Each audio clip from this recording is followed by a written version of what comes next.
Elle pleut sur le cœur des candidats emblématiques de la saison 7 de L'amour est dans le pré, Pierre et Frédéric. En story Instagram ce samedi 8 avril, les amoureux ont annoncé la disparition d'un proche. Un chagrin auquel ils ont donné cours avec un émouvant hommage. Vivre, écrivait le romancier Georges Perec, est passé d'un espace à un autre, en essayant le plus possible de ne pas se cogner.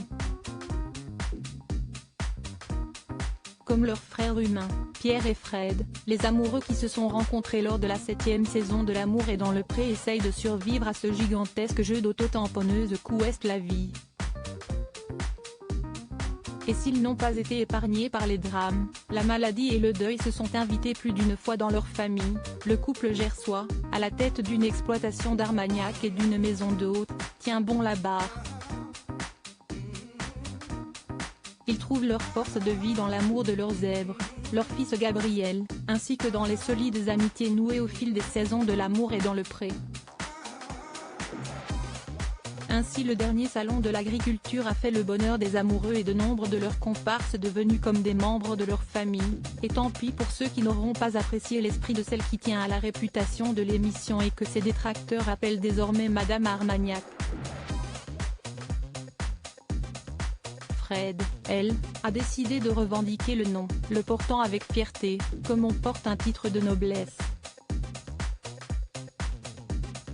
Un candidat fabuleux pour L'amour est dans le pré, de l'amour, de la vie, des copains et du rire. Le début de l'année 2023 a été clément avec Pierre et Fred, mais en ce 8 avril le chagrin qui a fini par toquer à leur porte.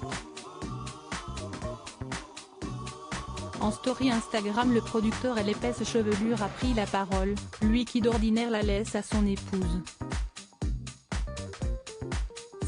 Le cœur lourd que l'agriculteur a publié un hommage à un ami perdu en story Instagram et deux clichés. Sur le premier, on le voit sourire rayonnant avec son regretté complice. Bernard a-t-il commencé? J'ai rêvé de t'inscrire à L'amour est dans le pré, tu aurais été un candidat fabuleux. Je ne t'oublierai jamais. Ta voix rocailleuse, les histoires de village d'autrefois, qui me passionnaient tant.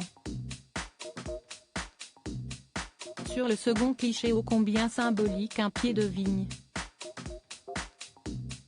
Pierre confie: même si tu n'es plus là, tes pieds de vigne continueront à produire ce magnifique vin blanc de Gascogne, produisant lui-même ce merveilleux nectar qu'ouest l'Armagnac.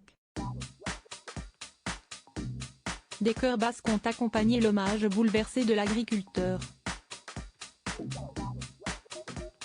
Pour Pâques, chez Pierre et Fred, l'heure est aujourd'hui à la tristesse et au recueillement.